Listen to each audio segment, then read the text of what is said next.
ఇతరులతో సువార్త పంచుకోవాలి. మీ ఇంట్లో మీరు ఒక్కరే రక్షణ పొందింటారు. నేను వచ్చి చెప్పలేను, మీరు మాత్రమే చెప్పగలరు. మీ ఇంట్లో అవకాశం ఉపయోగించుకోండి. చాలా సంతోషిస్తాడు దేవుడు, చాలా సంతోషిస్తాడు. ఎలా సువార్త చెప్తావు?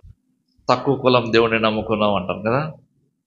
కులమే లేదంటే మళ్ళీ తక్కువ కులం అంట. కులమే ఒట్టిది, భారతదేశం సృష్టించినట్టు కులము. దాంట్లో వాళ్ళ తక్కువ కులం ఏందో ఇంకా అర్థం కావటం లేదు, చదువుకున్నాడికి కూడా తెలియడం లేదు. నీ ప్రవర్తన, నీ మాట, నీ యొక్క ప్రేమ. ఒక అమ్మాయి రక్షణ పొందింది, కాకినాడ అమ్మాయి. ఎప్పుడు నవ్వుతుంటుంది ఆ పిల్ల, చాలా ప్రేమ కలిగింది. తెలిపాను, నీవు మొత్తం మీ అత్తమామల్ని, మీ అందరిని, ఆడపడుచుల్ని అందరిని గెలుచుకుంటావు అని చెప్పను. వాళ్ళ భర్త వదిన రక్షణ పొందింది.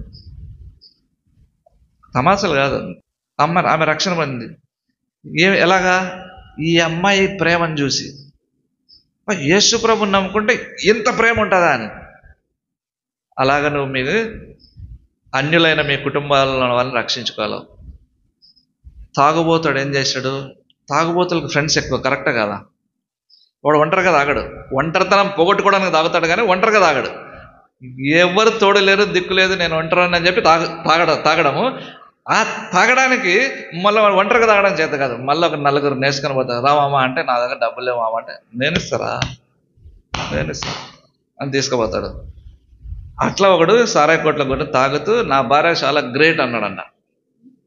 వీడు తాగిన మొత్తం మాట్లాడుతున్నాడు, నాకంటే ముందు వచ్చాడు, ఎక్కువ తాగింటాడు అని అనుకున్నాడు.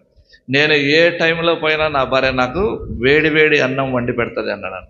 ఎవరన్నా పెడతారా? పెట్టరు.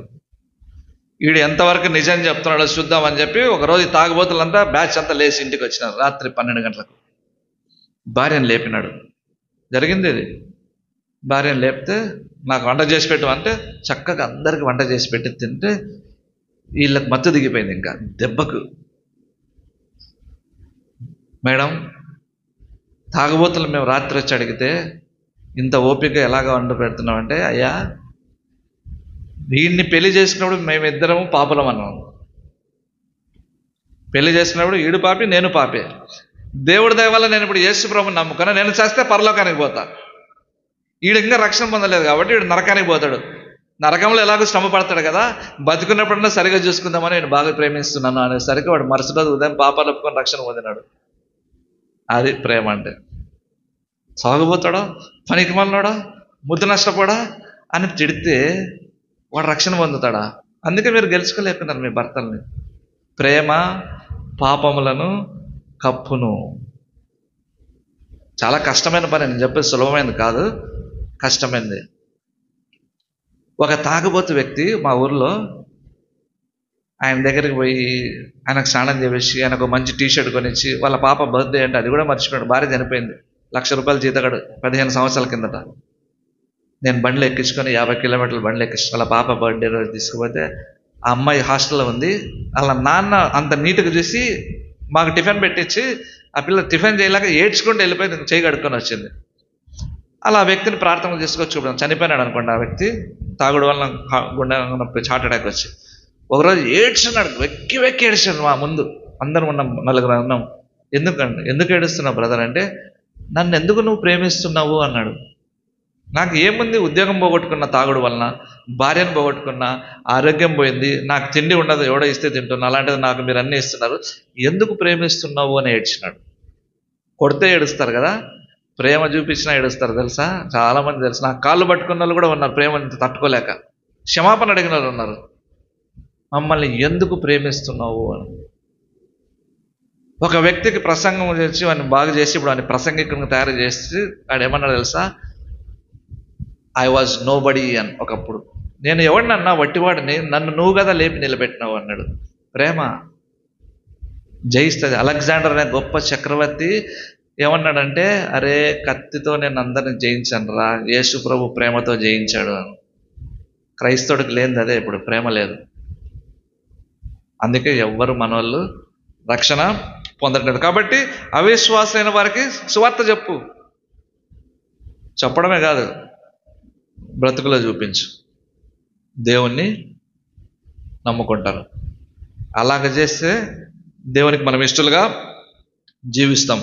అంతేకాకుండా అవసరతలో ఉన్న వారికి కొంచెం సహాయం చేయండి. అవసరతలో ఉంటే డబ్బైనా సహాయం ఉంటుంది, అవసరం ఉండొచ్చు. కొద్దిగా మనకు ఎంత వస్తుంది మాట సహాయం చేసి ఆధారంతో కూడా మాటలు మాట్లాడచ్చు. రష్యా ప్రాంతంలో, రష్యా దేశంలో క్రైస్తవుల్ని హింసించి లోపల పడేస్తున్నారు. సువార్త చెప్పడానికి వీల్లేదని చెప్పి బంధించారు. చర్చిలు మూసి పడేశారు.